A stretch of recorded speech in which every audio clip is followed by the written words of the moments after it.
지금 우리가 살아가는 사회는 철저하게 이 목적을 이루기 위해서 혈안이 되어 있는 사회입니다.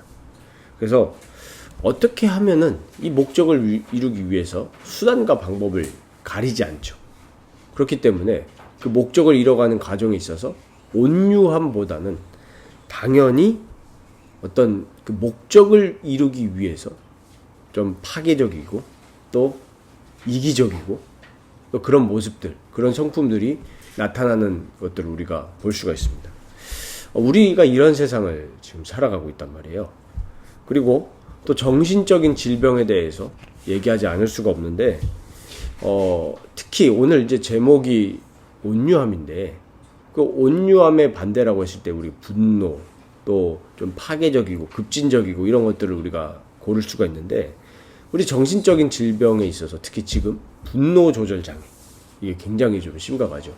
그래서 우리가 이런 것들을 어떻게 볼 것이냐, 또 우리가 오늘 말씀을 통해서 확인해야 되겠고, 우리가 이런 사회를 살아가고 있으면서 그리스도인으로서 어떻게 살아가야 될지 오늘 본문 말씀 통해서 깊이 좀 묵상해 보시고, 또 우리 자신은 어떤지 돌아보면서 우리의 정말 안식처가 되시고 우리의 답이 되신 그리스도께 나아가시기를 바랍니다. 오늘 이제 8복 중에서 세 번째 복입니다. 온유한 자는 복이 있다. 그들이 땅을 기업으로 받을 것이다. 라고 주님이 이제 약속을 하셨습니다. 문자적으로만 보면은 굉장히 좋죠. 그리고 또 이게 무슨 말인가 싶기도 합니다. 굉장히 간단한 말씀인데도, 우리가 온유함이라고 했을 때 우리가 표면적으로 딱 드는 생각은 뭐죠? 이 말씀을 보면서 좀 찔리죠. 왜요? 나는 온유하지 않은데. 이런 생각이 첫 번째로 듭니다. 저만 그랬습니까? 대부분 온유한 자는 복이 있다는데 나는 온유하지 않은 것 같다. 이런 생각이 첫 번째로 들 거고, 또 그리고 이제 두 번째로 땅을 기업으로 받는다라는 이 복에 대해서 우리는 이제 어떻게 생각하냐면, 그러면은 온유하면은 경제적인 복을 받는가? 이런 생각을 합니다. 혹시 부동산 있으십니까? 저는 없거든요. 땅을 기업으로 받을 것이다 라고 하니까 좀 우리가 온유해지면 부동산이 좀 생기겠나? 아파트가 생기겠나? 청약에 당첨되나? 이런 우리가 생각을 할 수 있습니다. 그런데 우리가 이 8복을 오늘 우리가 세 번째 복을 우리가 살피고 있는데, 오늘 여기서 우리가 중요하게 바라봐야 될 사실은 지금 예수님은 단순한 도덕적인 온유함을 말하는 게 아니에요. 우리가 처음에 8복 시작하면서 말씀드렸지만 우리 산상수훈은 도덕 그 이상의 것이에요. 예수 그리스도 안에 있는 도덕 그 이상의 것이라는 사실을 우리는 마음에 담아야 됩니다. 단순히 내가 기독교인이니까, 그리스도인이니까 온유하게 살아야지 이런 개념이 아니라는 거예요. 우리가 거기서 머물게 되면은 우리는 계속 실패를 맛보게 될 겁니다. 왜요? 우리는 온유해질 수가 없는 죄성을 가진, 죄성 가득한 그런 사람들이기 때문에요. 그럼 이 말씀을 예수님이 너네 낙심해라 이렇게 해서 주신 말씀이 아니거든요. 될 수 있어요. 온유해질 수 있단 말이에요. 그리스도로 인해서 우리의 모든 성품이 재창조되어지는 그 약속을 분명히 하셨잖아요. 하나님은 고린도후서 5장 17절을 보면 누구든지 그리스도 안에 있으면 새로운 피조물이라고 그랬어요. 그 새로운 피조물이라고 했을 때 우리의 지성과 우리의 감성과 우리의 모든 영적인 부분들까지 새로워진단 말이에요. 경향이 달라지는 거죠. 그렇다면 우리가 땅이라고 했을 때 땅을 기업으로 받는다는 약속이 그 당시에 그 예수님의 말씀을 듣던 제자들과 또 유대인들에게 어떻게 다가왔을까요? 우리가 그 상황을 좀 봐야겠는데, 그 당시에는 물리적인 땅을 가질 수 있는 그런 상황들이 아니었습니다. 왜 그러냐면 정치적인 상황이 당시에 로마 식민지였잖아요. 로마 제국이 있었고, 그 다음에 유대 사회에 열심당이 있었습니다. 이 열심당은 지금으로 따지면 굉장히 극우적이에요. 그래서 이제 자칫하면은 전쟁이 발발할 수 있는 그런 상황이었단 말이에요. 전면전에 돌입할 수 있는 그런 상황이었어요. 예수님은 지금 이 상황을 두고 로마 편에 서라, 열심당에 서라 이런 말씀을 하셨을까요? 안 하셨을까요? 안 하셨어요. 절대 안 하셨어요. 그러면 지금 말씀하시는 이 땅은 뭐냐라고 하니까 전쟁이 나도 이상하지 않은 상황에 땅을 기업으로 받을 것이다. 그럼 이 땅은 무슨 땅을 말하는 거겠어요? 하나님 나라의 왕국을 얘기하는 겁니다. 하나님 나라의 통치를 받는 진정한 샬롬이 있는 땅이에요. 샬롬 뭡니까? 평안하냐 물어보는 거잖아요. 그럼 지금 이 땅에서 평안을 못 누려요. 물리적으로. 근데 그런 가운데 있을지라 할지라도 하나님의 다스림을 받는 왕국을 유업으로 받는 사람은 참된 샬롬을 누릴 수 있는 거예요. 우리 대표적으로 성경에 많은 인물들이 나오지만 그것을 누렸던 사람들 중에 우리가 시편에 보면 다윗의 시를 보면 계속 쫓기고 있는 상황 중에서도 뭘 누렸어요? 평안과 안식을 누렸어요. 엄청난 비밀입니다. 예수의 통치를 받는 사람은 평안해요. 그러면 보세요. 만약에 이것이 육신적인 땅이라고 했으면 지금 이 보이는 이 땅의 물질만 추구하는 사람들에게 참된 샬롬이 있느냐라는 것을 우리는 질문하면 답이 나와요. 그렇게 많이 가졌는데도 계속 쫓기죠. 왜요? 진정한 땅이 아니기 때문에 그래요. 쫓겨요. 근데 초간 함간에 살아도 예수 그리스도의 통치를 받는 사람에게는 마음의 참된 샬롬이 넘치게 됩니다. 우리는 이 비밀을 추구하는 사람들이거든요. 오히려 보이는 것만 추구하는 사람들이 더 욕심과 공허함이 많다는 걸 우리는 알잖아요. 그러니까 많이 가진 사람들 중에 조금 깨달은 사람들이 있어요. 이분들은 어떻게 해요? 나눠요. 왜? 그 물질이 나에게 진짜 것을 가져다 주지 않는 것을 일부분은 깨달았거든요. 완전하진 않지만. 그러면 우리가 이 하나님 나라, 하나님의 다스리심을 받는 이 하나님 나라의 복을 누리기 위해서 전제되는 조건이 뭐라는 거예요, 오늘? 온유함이라는 거예요. 그러면 좀 이해하기가 좀 쉽겠죠? 왜 이 온유함을 말씀하셨냐? 타락된 우리의 본성, 죄로 인해서 타락된 우리의 본성은 온유함이 아니에요. 근본적으로 뭐예요? 거칠고 난폭해요. 그렇다니까요. 아니 못 믿겠으시면 아기들을 보세요. 아기들. 어제 저희 아들한테 맞았거든요. 갑자기 어제 이제 토요일이니까 좀 쉬면서 누워 있는데 갑자기 막 주먹으로 팍 치고 침대 위를 걸어 다니면서 막 배려심도 없죠. 막 밟고 지나고 눈 밟히고. 저는 야 뭐 하는 거야. 또 동생인데도 불구하고 누나 막 머리 잡아 당기고 막 때리고. 애기들도 난폭해요.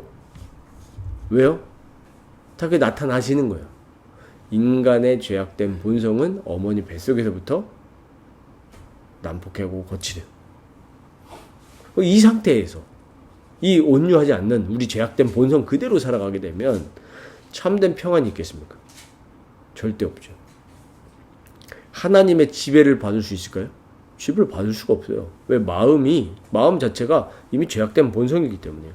그러니까 당연히 뭐예요? 영성은 나올 수가 없는 거예요. 마음이 분노와 거침으로 가득 차 있는데 하나님의 지배를 받을 수 있을까요? 없어요. 왜? 그 뿌리 자체가 죄성이기 때문에요. 그러니까 온유해지려면 하나님의 다스리심을 받아야 온유해지는 거예요. 우리 우리 개 훈련하시는 분 있잖아요. 보면은 개가 난폭해지다가 언제 이제 온순해집니까? 저는 개를 잘 모르겠지만 그 지도자, 주인의 다스림을 받을 때 온순해져요. 지금 우리가 이 말하는 온유가 온순은 아니지만 다스림을 받을 때 온유해지는 거예요. 하나님의 통치를 받을 때. 그럼 이건 언제냐? 하나님의 사랑을 느낄 때 내가 온유해져요. 나 자신과 또 돈과 세상을 사랑하면은 온유해지는 게 아니라 난폭해지고 그 목적을 이루기 위해서 나아가기 때문에 굉장히 이기적입니다. 보세요. 하나님의 사랑을 받지 못하고 나 자신 사랑하면은 누가 나한테 피해를 준다 어떻게 돼요? 우씨 나온다니까. 왜? 나를 사랑하니까. 자, 돈을 사랑해 보세요. 어떻게 돼요? 온유해집니까? 아니요. 서로 싸워요. 가족끼리도 싸우잖아요. 요번에 우리 유명한 우리 선수가 아버지를 고소했잖아요. 왜? 아버지가 너무 돈을 사랑하니까 가족 간에도 온유함이 나오지 않고 분쟁과 시기만 있는 거예요. 왜? 하나님의 다스림을 받지 않고 하나님보다 나와 돈과 세상을 사랑하니까 이게 온유하지 않고 시기, 질투, 분쟁만 있는 거예요. 우리 연예인들 보세요. 막 그룹으로 막 몇인조 그룹으로 시작했다가 어떻게 돼요? 거기서 이제 무슨 문제가 생기죠? 뭐예요? 정산의 문제가 생깁니다. n분의 1을 어떻게 할 것이냐. 그래서 내가 우리 그룹에 얼굴 아니야. 솔직히 나 때문에 뜬 거 아니야? 이러면서 이제 막 분쟁이 시작됩니다. 운동도 마찬가지예요. 스포츠도. 특히 우리 팀 스포츠 같은 경우 분열 많이 일어나잖아요. 그 속에 온유함은 전혀 없습니다. 그래서 사랑이 키예요. 사랑의 하나님의 다스리심을 받아야 우리는 온유해집니다. 고린도전서 13장 4절에서 7절 보니까 잘 아시는 사랑짝이죠. 사랑은 오래 참고 사랑은 온유하며 이랬어요. 시기하지 아니하며 사랑은 자랑하지 아니하며 교만하지 아니하며 무례히 행하지 아니하며 자기의 유익을 구하지 아니하며 성내지 아니하며 악한 것을 생각하지 아니하며 불의를 기뻐하지 아니하며 진리와 함께 기뻐하고 모든 것을 참으며 모든 것을 믿으며 모든 것을 바라며 모든 것을 견디느니라 그랬어요. 이게 하나님의 사랑입니다. 하나님의 사랑을 받은 사람은 오래 참고 온유할 수 있어요. 우리가 이런 공동체가 되기를 원합니다. 성도가 있을 때 막 실족하고 낙심했어요. 근데 우리가 진짜 사랑이 있으면 어떻게 할 수 있어요? 기다려줄 수 있어요. 그 평생도 기다려줄 수 있습니다. 하나님은 우리 평생을 기다려주잖아요. 그러니까 우리가 하나님의 사랑을 그대로 받고 그러니까 하나님의 사랑의 다스리심을 받으면 기다릴 수 있어요. 우리가 부모로서 자녀들을 어떻게 키워야겠어요? 온유함으로 키워야겠죠. 기다려주면서. 아까 보십시오. 사랑이 온유한데 5절에 보니까 자기의 유익을 구하지 않고 성내지 않고 불의를 기뻐하지 않고 진리와 함께 기뻐한다고 그랬어요. 그러니까 온유라고 했을 때 지금 성경이 말하는 온유는 그냥 우리가 뭐죠? 그런 이 너드하게 그런 온순함이 아니에요. 우리 성향적으로 온순한 사람들이 있어요. 저도 이제 자녀를 키우면서 보니까 저희 딸 같은 경우는 성향적으로 온순해요. 근데 저희 아들 보니까 뭐 굉장히 남자라서 그런 것도 있지만 굉장히 막 급진적이에요. 막 떼쓰고. 저희 딸 같은 경우에 태어나면서 울지도 않았어요. 근데 저희 아들은 맨날 막 짜증내고 막 울고. 성향적으로 그런 거예요, 그게. 성향적으로. 그렇다고 해가지고 저희 딸이 뭐 죄인이 아니냐. 죄인이죠. 그러니까 우리는 그런 또 차이를 잘 봐야 됩니다. 성경이 말하는 온유는 성품적으로 착한 게 아니라 그리스도의 다스리심을 받으면서 하나님의 사랑을 받으면서 나오는 말 그대로 성품인 거예요. 그게 온유입니다. 그렇기 때문에 불이 앞에 있는데 그냥 너무 착해가지고 나는 저 불이 가진 사람 앞에서 싸우기 싫어. 그거는 하나님이 말하시는 온유가 아니에요. 비진리 앞에서는 그 비진리를 기뻐하지 않고 약자 위에서 싸워주는 게 온유예요. 근데 약자가 피해받고 있는데 비진리에서 억압당하고 있는데 나 저 사람들이랑 갈등하기 싫어. 나 기도하면서 기다릴 거야. 이거는 온유가 아니에요. 잘 봐야 됩니다. 그럼 우리가 신앙의 온전함이라고 할 때 성경 지식과 막 교리와 신학을 많이 아는 게 신앙의 온전함이 아니에요. 물론 중요한 요소 중에 하나이긴 합니다만은 진리가 너무나도 중요하기 때문에 우리가 이제 그런 거를 쌓아 나가는 게 중요하죠. 우리도 교리문답 배우니까요. 그런데 우리가 그렇게 열심히 공부하고 또 그걸 추구한다고 해서 모든 걸 알 수 있는 건 아니에요. 고린도전서 13장 8절에서 10절 보니까 사랑 얘기하면서요. 사랑은 언제까지나 떨어지지 아니하되 예언도 패하고 방언도 고치고 지식도 패하리라. 9절에 우리는 부분적으로 알고 부분적으로 예언하니. 뭐예요? 우리가 하나님 말씀을 보고 하나님을 얘기할 때도 완전히 다 알고 얘기하는 게 아니에요. 다 몰라요. 부분적으로 알고 우리는 부분적으로 하나님 말 뿐이에요. 언제 완전하게 압니까? 주님 앞에 갈 때 완전하게 아는 거예요. 그러니까 우리가 진짜로 안다면 사실 교만일 수가 없죠. 내가 다 알아. 어떻게 다 알습니까? 근데 뭐만 안 떨어진다는 거예요? 사랑만 떨어지지 않아요. 사랑만. 10절에 보니까 온전한 것이 올 때에는 부분적으로 하던 것이 패하리라 그랬어요. 결국에 뭐만 남습니까? 우리가 하나님을 사랑하는 거. 하나님이 나를 사랑하시는 거. 그리고 우리가 내 주변의 이웃의 영혼을 사랑하는 거. 이것만 남습니다. 이게 중요한 거예요. 그러니까 결국에 너무나 지식도 완전하고 학위도 어마어마하게 있고 내가 성경도 너무 잘 알고 원어도 너무 잘 알고 다 너무 잘 알아. 근데 하나님을 사랑하지 않고 이웃을 사랑하지 않는다 라고 했을 때는 그거는 진정한 신앙생활은 아니라는 결론을 낼 수 있죠. 자기 만족이고 지식 우상일 수도 있습니다. 우리가 자칫하다가 그렇게 빠질 수 있단 말이에요. 우리가 당연히 개혁주의를 너무 사랑하고 그렇지만 완전한 건 아니에요. 그냥 가장 성경에 맞다. 우리가 그렇게 결론을 내렸기 때문에 개혁주의를 따르는 것이지 개혁주의가 다 맞다 그런 건 아닙니다. 항상 우리는 뭘 깔아야 돼요? 하나님 사랑과 이웃 사랑을 깔아야 됩니다. 결국에 우리를 변화시키는 것은 지식이 아니라 하나님의 사랑이 우리를 변화시킵니다. 근데 당연히 올바른 성경 지식과 교리는 너무 중요하죠. 우리가 이거를 잘 균형을 맞추고 가야 될 줄 믿습니다. 그렇다면 우리가 이렇게 하나님의 사랑의 다스림을 받으면 온유한 성품으로 하나님 나라의 축복을 누리며 살게 되는데 우리를 자꾸 실패하게 하는 게 뭐냐면은 육신의 본성이에요. 우리의 육신의 본성과 옛 자아로 살아가면 반드시 온유함이 아니라 분노와 짜증으로 살아갈 수밖에 없어요. 우리 육신의 본성입니다. 로마서 13장 12절에서 14절 보면 밤이 깊고 낮이 가까웠으니 그러므로 우리가 어둠의 일을 벗고 빛의 갑옷을 입자. 낮에와 같이 단정히 행하고 방탕하거나 술 취하지 말며 음란하거나 호색하지 말며 다투거나 시기하지 말고 오직 주 예수 그리스도로 옷 입고 정욕을 위하여 육신의 일을 도모하지 말라 하십니다. 정욕을 위하여 육신의 일을 도모하지 말라고 그랬거든요. 이 여기서 말하는 정욕이라고 했을 때 우리가 이제 흔히 생각하는 그 키워드들이 있죠.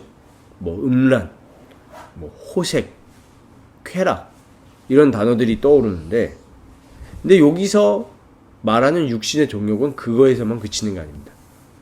우리의 죄성에서 나오는 모든 것들이 뭐예요? 육신의 정욕이에요. 그러니까 예를 들면 뭐겠습니까? 혈기, 분노 이런 것도 다 뭐라는 거예요? 육신의 정욕이라는 거예요. 내 마음에 안 들어요. 막 깽판 치는 건 뭐예요? 육신의 정욕이고. 아기들도 있잖아요. 마음에 안 들면 어떻게 합니까? 깽판 친다니까요. 오늘 아침에 저희 아들도 막 아보카도 때문에 막 울고 막. 그럼 뭐예요? 육신의 정욕. 조금 더 순화시켜서 말하면은 본능, 식욕 이런 거죠. 뭐 그런 게 때 얼마나 많습니까? 뭐 저는 잘 아직 늙어보지 못해서 모르겠는데 사람이 남자가 늙으면 명욕이 그렇게 세진다는데 그 명욕이 뭐예요? 육신의 정욕이에요. 그럼 그 육신의 정욕을 이루기 위해서 가다가 그게 내게 딱 충돌이 됐어요? 못하겠어요? 그럼 어떻게 됩니까? 혈기 분노가 나는 거예요. 그래서 막 어른들끼리도 유치한 것 때문에 싸우죠. 굉장히 유치한 것 때문에 내가 앞에 나가야 된대. 예를 들면 우리 주보에 앞으로 우리 교회는 그런 일이 있으면 안 되겠지만 뭐 예를 들면은 정말 실수로 부지 중에 뭐 예를 들면 장로님 이름이 누락이 됐어. 뭐 어떤 게 뭐가 나가야 된대. 그럼 이제 거기에 막 삐지면서 내 이름이 여기 아니면 또 그런 거 있죠. 내가 더 연장자고 내가 선임인데 내 이름이 그 사람보다 뒤에 있어. 그럼 이제 난리 나는 겁니다. 어떻게 해요? 막 이럴 수가 있냐면서 막. 근데 그게 욕하고 웃을 게 아니라 우리도 똑같다는 사실이에요. 그럼 우리가 하나님 나라를 유업으로 못 받는다는 거예요. 못 누려요. 그래서 우리 본성으로 살아가면 절대로 안 된다. 우리 본성은 그런 욕심들과 거의 그냥 링크돼 있어. 그냥 딱 진짜 딱 이 체결돼 있단 말이에요. 끊을 수가 없어요. 그래서 오늘 뭐라고 합니까? 주 예수 그리스도로 뭐 하라고요? 옷 입어라. 옷 입으라는 거예요. 그러면 우리가 봐야 돼요. 나는 지금 무슨 옷을 입고 있는가? 우리 육신의 정욕의 옷을 입고 있습니까? 아니면 예수 그리스도의 옷을 입고 있습니까? 이거를 질문해야 돼요. 그럼 왜 옷차림이 중요하냐? 옷 입은 대로 행동하기 때문에 그래요. 옷 입은 대로. 우리 장로님 잘 아시겠지만 저도 뭐 이제 그게 다 끝났거든요. 예비군이. 우스갯소리 있죠. 우리 한국의 뭐 거의 도시 전설입니다. 남자들이 군대 다 갔다 와서 멀쩡하게 회사 생활하고 멀쩡하게 뭐 심지어 막 의사 뭐 진짜 그런 판검사 엘리트를 다 있는데 뭐 무슨 얘기가 있죠? 군복만 입으면은 이상해진다. 군복만 입으면 어떻게 돼요? 군복만 입으면 갑자기 그때부터 사람이 삐딱해지기 시작. 저도 옛날에 동원훈련장 가봤는데 진짜 사람들이 이상해지더라고요. 막 아무 데서나 눕고, 아니 평상시 같으면 아무 데나 눕겠어요. 옷 입고 제가 이렇게 정장을 입고 막 주머니 막 이렇게 딱 손 끼고 막 짝다리 짚고 침 뱉고 막 그러겠어요? 안 그러거든요. 근데 뭘 입었어요? 군복을 입었어요. 군복이 사실 되게 명예로운 건데 우리나라는 막 그런 게 있잖아요. 군복만 입으면 침 뱉고 막 모자도 막 까딱하게 쓰고 막 완전히 막 양아치가 돼버리죠. 왜요? 옷 입은 대로 행동하기 때문에 그래요. 옷 입은 대로. 예를 들면 저도 운동을 하는 게 좋아하지만은 이 옷을 입고 땀 흘리지는 않을 거 아니에요. 기본적으로. 그렇죠? 땀 흘리고 운동하기에 적합한 옷을 입습니다. 그렇거든요. 그러면 우리가 그리스도로 옷 입는다는 얘기는 우리 삶이 완전히 달라진다는 얘기예요. 그리스도인답게 살아가게 된다는 거죠. 그리스도의 통치를 받으면서. 그러니까 그리스도인이기 때문에 내가 이렇게 살아가야 돼라는 것도 틀린 말은 아니지만 근데 그걸로는 우리를 못 바꿔요. 그리스도의 통치를 받고 나의 죄성은 죽고 나의 옛자아는 죽고 그리스도의 지배를 받아야 진짜 그리스도인답게 살아가지는 거예요. 이게 그리스도인의 윤리고 그리스도인의 도덕인 줄 믿습니다. 어떻게 변화되죠? 보혈과 성령의 능력으로 우리가 변화가 돼요. 그래서 빌립보서 1장 27절에 뭐라고 합니까? 너희는 그리스도의 복음에 합당하게 생활하라. 내가 진짜 그리스도의 지배를 받고 그리스도의 사랑에 내가 맞게 살아가고 싶은 마음이 생겨요. 그리스도의 보혈로. 그러면 그렇게 살아가고 싶어지죠. 아니 만약 우리 아버지가 대통령을 해쳐요. 아무렇게 살겠어요? 아버지의 명예에 누가 될까 싶어서 함부로 살아가지 않죠. 우리가 정말로 그리스도가 나의 주고 하나님이 나의 아버지고 예수님이 나의 모든 것이라면 예수님의 지배를 받으면서 이 예수 그리스도의 영광을 드러내기 위해서 살아가고 싶은 거죠. 그렇게 봤을 때 우리 한국의 기독교는 점검할 게 너무 많은 거예요. 우스갯소리 있잖아요. 막 서로 회사에서 너가 집사였냐고. 왜? 같이 막 쾌락을 누리면서 사는데 어찌 그리스도인이라 생각했겠습니까? 우리가 이 땅 살아가는 동안에는 이 죄성의 육신을 입고 계속 살아갈 수밖에 없잖아요. 그래서 우리는 봐야 돼요. 우리의 죄책은 그리스도께서 도말하셨습니다. 과거, 현재, 미래 그 죄책을 다 주님이 짊어지시고 죽으셨다니까요. 근데 뭔 남아있습니까? 죄성은 우리에게 남아있는 거예요. 죄성은. 그렇기 때문에 우리는 두렵고 떨림으로 우리가 주께 받은 그 너무나 소중한 구원을 이루어 나가야 됩니다. 빌립보서 2장 12절. 이루어 나가야 된다고 했을 때 워크아웃이라고 했죠. 그래서 우리가 운동하듯이 그 그리스도의 보혈의 능력을 묵상하고 또 우리 삶 속에서 그것을 내가 누리기에 힘쓴다는 말을 또 오해해가지고 사람들이 뭐 행위로 구원받냐 이런 사람들이 많거든요. 그게 아니죠. 순종이죠. 순종. 사랑의 순종. 그렇죠? 그래서 여러분들 정말 이 성령의 열매, 내가 성령의 지배받아서 성령의 열매가 내 삶 속에서 나오기를 갈망하시기 바랍니다. 성령의 열매. 성령의 열매 중에 우리 절제 있죠. 절제.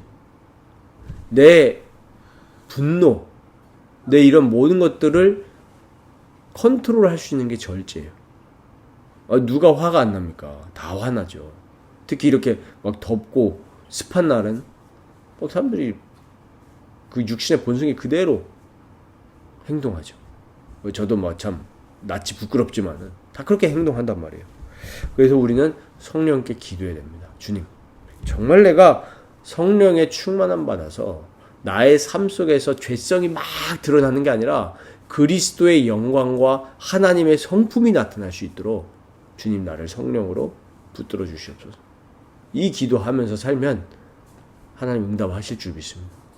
우리를 통해서 하나님의 영광이 드러나도록 늘 기도하시기를 바랍니다. 그럼 우리가 우리 힘으로 온유해지는 것은 한계가 있고 일시적인 것뿐이에요. 내 다짐으로 이제 내가 온유하게 살아야겠다. 절대로 화내지 말아야지. 절대로 분쟁하지 말아야지. 절대로 시기하지 말아야지라고 다짐을 해도 일시적인 것뿐이에요.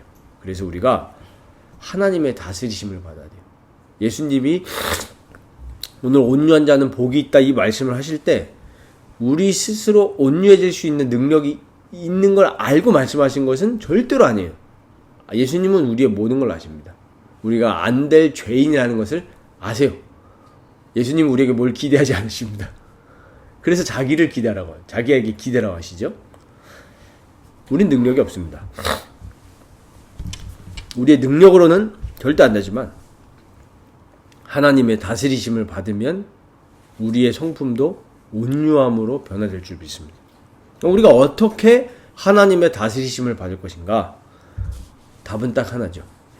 우리의 능력이 되시고 우리의 생명이 되시고 우리의 죄도 해결해 주신 예수 그리스도와 연합하면서 사는 거예요. 연합이라는 것은 하나가 된 거예요. 마태복음 11장 29절에 보니까 나는 마음이 온유하고 겸손하니 나의 멍에를 메고 내게 배우라. 그리하면 너희 마음이 쉼을 얻으리니. 이렇게 말씀하셨어요. 오늘 뭐라고 하신 거예요? 나의 멍에를 치라 그랬어요. 멍에가 뭡니까? 멍에? 요크인데 2마리 이상의 동물을 어떻게 한 거예요? 함께 연결시켜가지고 일을 하게 하는 거예요. 그래서 예를 들면은 소 2마리를 그 멍에로 연결시켜가지고 밭을 갈게 하면은 무슨 효과가 나겠어요? 시너지 효과가 나죠. 한 마리 소가 그냥 그 밭을 가는 것보다 2마리 소를 연결시켜가지고 같이 밭을 갈게 하면 훨씬 더 많이 또 힘있게 밭을 갈 수 있겠죠. 한 몸처럼 움직일 수 있게 되는 거예요. 그것처럼 오늘 예수님이 나의 멍에를 메라 했을 때 우리는 예수님과 함께 걸어가면서 예수님께 배우면 되는 거예요. 그러니까 내 능력으로 살아가면 절대 온유함이 나올 수 없고 시기와 뭐 질투와 어떻게 하면 내가 성공할까, 어떻게 하면 내가 더 돈 많이 벌까 이러고 사는 게 우리 인간이잖아요. 그래서 저기 구글에서 수많은 능력자들이 있는데 수많은 사람들이 또 갈려 나가거든요. 막 잘리고. 그러니까 사람들이 너무 스트레스를 받으니까 뭐 합니까? 명상하는 거 아니에요? 구글에서도 막 사람들이 우울증 걸리고 자살하고 이러니까. 거기에 대한 답이 뭐겠어요? 예수님과 함께 걸어가는 거예요. 그 안에서는 수많은 사람들이 경쟁하지만 나는 예수님과 함께 하나님 나라를 위해서 하나님의 영광을 위해서 나는 일을 한다. 이렇게 될 때 경쟁으로부터 어떻게 되는 거예요? 자유케 되는 거예요. 왜? 나는 내 연봉을 위해서 일하는 사람이 아니거든. 뭘 위해서요? 그리스도의 나라를 위해서 나는 일하고 공부하는 거예요. 저 사람이 저렇게 한다. 시기하면서 나 똑같이 달려간다?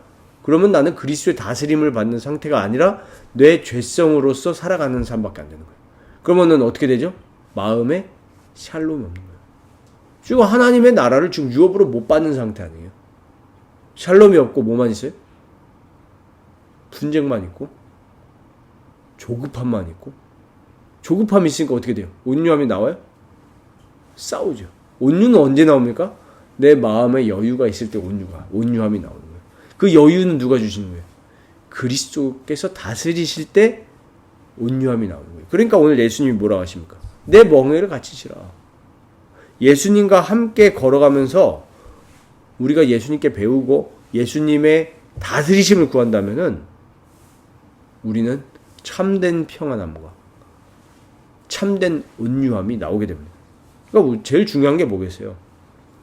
예수님을 묵상하고 예수님께 아뢰는 게 제일 중요한 거예요. 주님, 나는 정말로 안 됩니다. 나는 온유함이 아니라 진짜 사람 뭐 몇백 번도 죽였습니다. 이런 고백이 나와야 돼요. 진짜.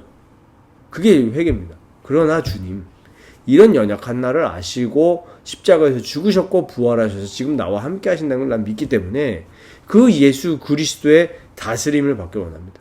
하나님의 사랑으로 살아가길 원합니다.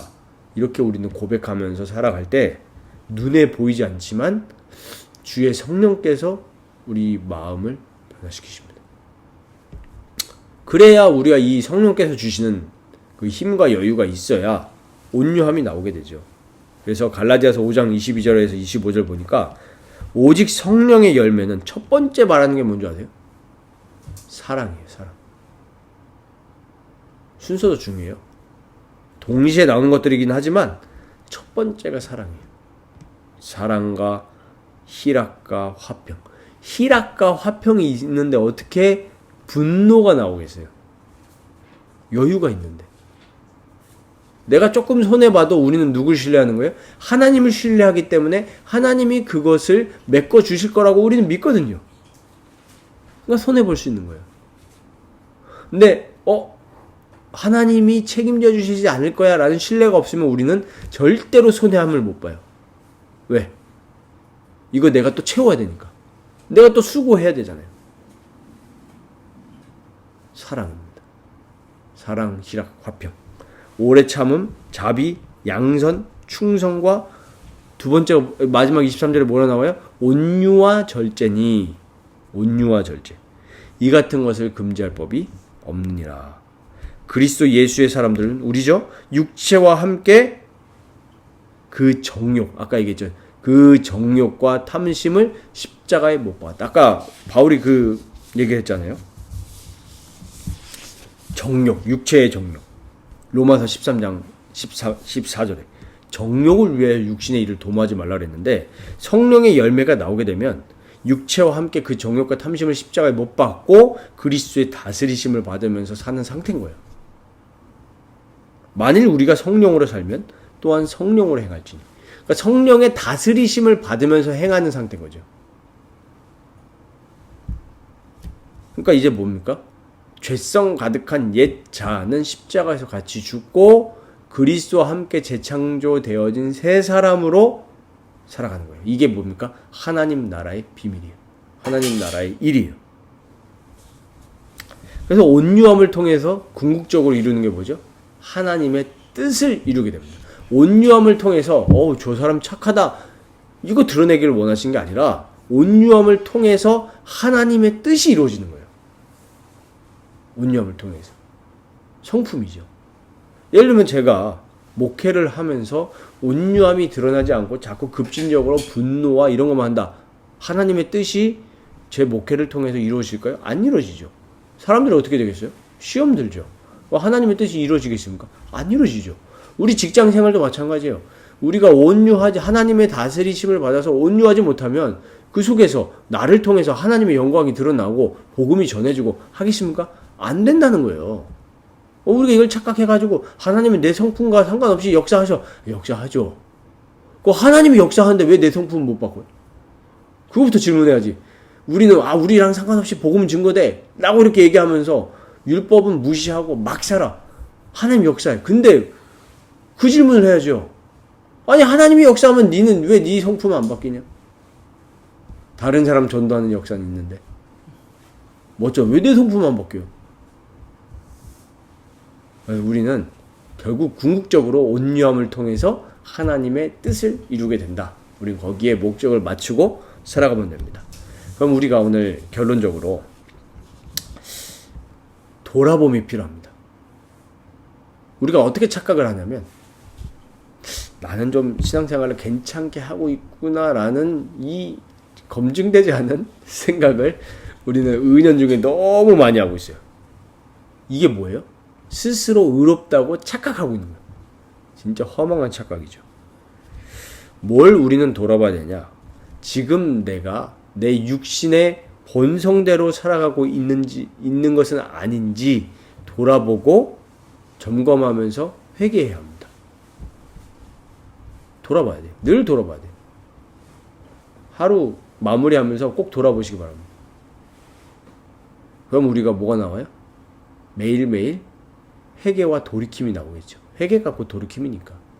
내가 오늘 너무 내 육신의 본성대로 살았군요, 주님. 주님 회개합니다. 내일은 우리가 정말 하나님의 다스리심을 받으면서 온유한 성품으로 살아가게 하옵소서. 이 짧은 기도가 우리 진심으로 하잖아요. 바뀌어요. 이따가 오후 예배 시간에 나누겠지만 오늘 기도에 대해서 나오는데 진짜 기도는 뭡니까? 성령께서 시키시는 기도예요. 진짜 기도는. 아니 우리가 막 아뢰는 기도는 하나님 안 믿는 사람도 막 아뢰요. 돈 주세요. 로또 당첨되게 해주세요. 로또 번호 좀 알려주세요. 우리는 그런 기도 아니잖아요. 우리 안에서 성령이 시키시는 기도가 있어요. 하나님의 뜻대로 하게 하는 기도. 이게 진짜 기도예요. 그러면 내가 진짜 하나님의 뜻이 우리 자신을 바꾸는 건데 그런 기도를 하게 하신다니까요. 그런 기도가 되시기를 축원드립니다. 그래서 우리가 예수님의 사랑을 묵상하면서 그 사랑에 흠뻑 잠기면 됩니다. 그러면 이때 우리 마음이 어떻게 돼요? 쉼을 얻고 참 평안을 얻으면서 주님이 주시는 온유함을 우리는 경험하게 됩니다. 그러니까 이제 우리가 육체의 본성대로 사는 게 아니라 예수 그리스도 그 자체, 예수 그리스도의 성품으로 살아가게 되고 또 영의 사람으로 살아갈 수 있게 되죠. 그렇게 간구하시기 바랍니다. 육은 뭐예요? 우리 죄성으로 가득 차 있습니다. 그래서 우리 육체까지도 완전히 성령의 지배를 받을 수 있도록 기도하셔야 됩니다. 그래서 우리가 오늘 세 번째 시간이잖아요. 이 순서가 의미가 있어요. 첫 번째가 뭐였죠? 심령이 가난한 자라 그랬죠. 정말 내가 예수 그리스도의 부요함이 아니면 나는 정말 안 되는 존재구나. 그걸 우리가 자각하게 되잖아요. 그러면 이제 어떻게 되죠? 애통하게 됩니다. 나는 정말 죄인이구나. 슬퍼하게 되죠. 죄에 대해서. 슬퍼하게 되면 어떻게 되겠어요? 교만해집니까? 겸손해집니까? 겸손해지죠. 겸손해지니까 온유함은 어떻게 돼요? 따라오게 되는 거예요. 교만해지면 교만과 온유는 거리가 멀어요. 교만하면 어떻게 돼요? 행동을 막 해요. 근데 진짜 겸손해지잖아요. 온유해집니다. 왜요? 나는 그리스도의 사랑이 필요하고 그리스도의 다스림이 아니면 안 된다라는 것을 자각하는 상태가 겸손의 상태잖아요. 그래서 궁극적으로 어떻게 된다고요? 하나님의 뜻을 이루는 그 하나님의 나라의 지배를 받게 되는 참된 그리스도인으로 우리를 살아가게 하실 줄 믿습니다. 우리가 이 어마어마한 하나님 나라의 유업을 이 땅에서부터 누리는 우리 라이프교회 성도님들 되시기를 주의 이름으로 축원드립니다.